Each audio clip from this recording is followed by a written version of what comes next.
Aku bakal share tentang sistem informasi Mac sekaligus untuk memenuhi tugas mata kuliah sistem informasi. Langsung saja, macOS atau Macintosh Operating System atau yang sebelumnya disebut OS X adalah sistem operasi dengan antarmuka grafis yang dikembangkan dan didistribusikan oleh Apple. Sistem operasi ini disediakan untuk komputer Macintosh. Sistem operasi ini pertama kali dikeluarkan pada tahun 2001 dan populer di kalangan pengguna. macOS X adalah sistem operasi yang menggunakan kernel BIOS, sehingga beberapa kalangan mengatakan bahwa macOS X termasuk dalam keluarga Unix. Hal yang menarik dari OS ini adalah keindahan tampilannya sehingga menjadikannya panutan bagi pengembang desktop lain. Di sini aku bakal share tentang terminal, struktur sistem informasi, sistem proses memori manajemen, dan konkurensi. Di sini terdapat perintah dasar terminal macOS. Selanjutnya yaitu tips menggunakan terminal macOS X. Kalian bisa baca sendiri. Selanjutnya yaitu struktur sistem informasi. Pertama ada scheduling class, miscellaneous modules, file system, loadable system calls, device and bus driver, executable format, dan streams module. Selanjutnya yaitu manajemen file. macOS menggunakan file sistem HFS dan HFS Plus, yang merupakan singkatan dari Hierarchy File System. Kelebihan dari file system ini adalah memiliki fitur host file yang bisa menyusun dan merapikan dirinya sendiri tanpa campur tangan dari usernya, atau yang biasa kita kenal dengan defragmentation, pada sistem Windows yang masih dikerjakan dan diawasi secara manual. Fitur lainnya yaitu journaling.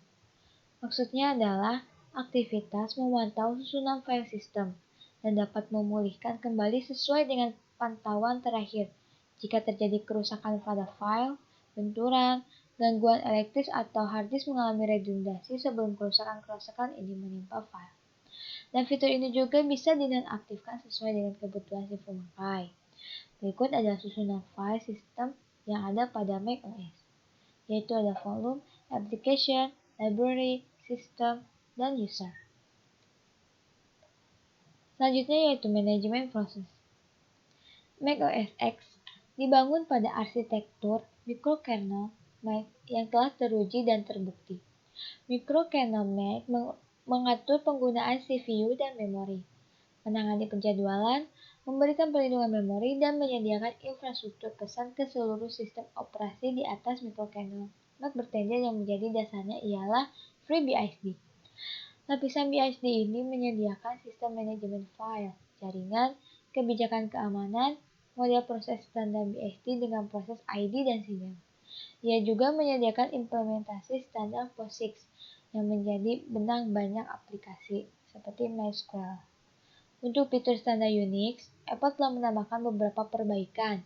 Perangkat tambahan telah ditambahkan ke sistem file buffer, cache, dan file I/O clustering. Peningkatan ini termasuk adaptif dan spekulatif. Membaca depan.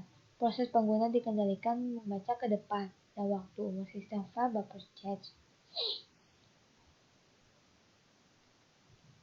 Selanjutnya yaitu memori manajemen. macOS X memiliki manajemen memori yang sangat efisien.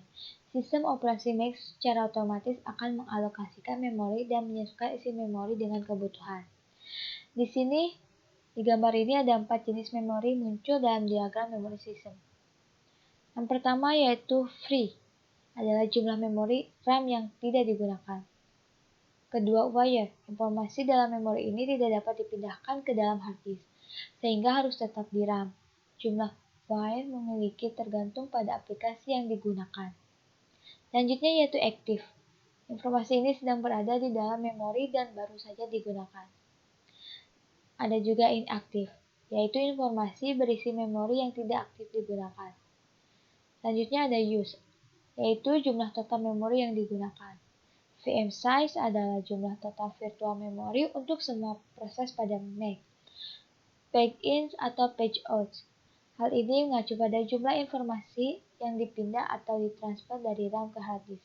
Yang terakhir ada swap use, adalah jumlah informasi disalin ke file swap pada hard drive. Jumlah 4 irisan grafik sama dengan jumlah total random access memory atau RAM yang diinstal pada komputer. Ketika sistem operasi Macintosh dijalankan, sistem operasi kemudian akan membagi RAM yang tersedia menjadi dua bagian yang luas. User dapat membuka beberapa aplikasi sekaligus. Ketika aplikasi dibuka, sistem operasi memberikan sebuah bagian dari memori yang dikenal sebagai application partition. Secara umum, sebuah aplikasi hanya menggunakan memori yang terdapat dalam application partition itu sendiri. Nah, ini merupakan gambar memori organisasi di Mac saat membuka beberapa aplikasi. Selanjutnya yaitu konkurensi. Konkurensi merupakan landasan umum perancangan sistem operasi. Proses-proses disebut konkuren jika proses-proses berada pada saat yang sama. Dikatakan sebagai landasan umum perancangan sistem operasi karena dalam menciptakan suatu sistem operasi tersebut umumnya harus bisa menjalankan beberapa proses pada saat yang bersamaan. Masalah-masalah yang terjadi bila ada proses konkuren.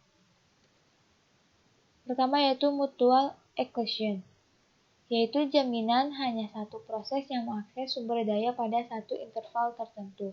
Terdapat sumber daya yang tak dapat dipakai bersama pada saat bersamaan, seperti printer.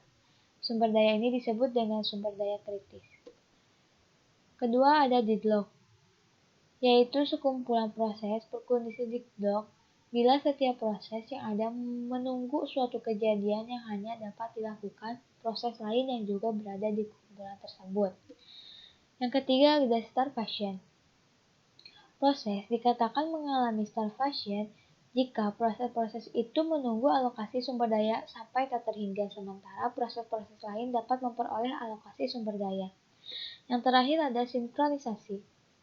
Sinkronisasi adalah proses pengaturan jalannya beberapa proses pada saat yang bersamaan. macOS memiliki cooperative scheduling untuk beberapa threads di mana satu proses mengontrol multiple cooperation threads dan juga menyediakan penjadwalan preemptif untuk tugas-tugas MP. Jadwal kernel MP menggunakan algoritma penjadwalan preemptif. Semua proses manajer yang menjalankan tugas MP disebut do task. Proses-proses tersebut dijadwalkan secara kooperatif menggunakan algoritma round-robin scheduling, yaitu sebuah proses kontrol menghasilkan prosesor untuk proses lain secara eksplisit memanggil fungsi pemblokiran seperti wait next event. Setiap proses memiliki salinan sendiri dari manajer thread bahwa jadwal tersebut dijalankan secara kooperatif. Yang terakhir yaitu perbedaan Mac OS dengan Windows. Pertama yaitu kemampuan rendering. Berkat menggunakan kernel berjenis mikrokernel Mac OS memiliki performa yang luar biasa dalam masalah rendering dan kemampuan pada grafis yang menakjubkan. Maka tidak salah jika macOS sering dijadikan pilihan bagi para grafis desainer profesional. Sebagai perbandingan, jika kita melakukan rendering objek 3D pada macOS dan Windows, maka macOS akan jauh meninggalkan Windows dalam masalah performa. Tapi satu hal yang disayangkan, meski macOS memiliki kemampuan luar biasa dalam rendering 3D dan desain grafis, tetapi macOS tidak familiar dengan games, berbeda dengan Windows yang sangat familiar dengan games. Selanjutnya yaitu keamanan. Sudah jelas untuk keamanan, macOS jauh lebih aman daripada Windows, walaupun macOS berjalan tanpa antivirus dan firewall.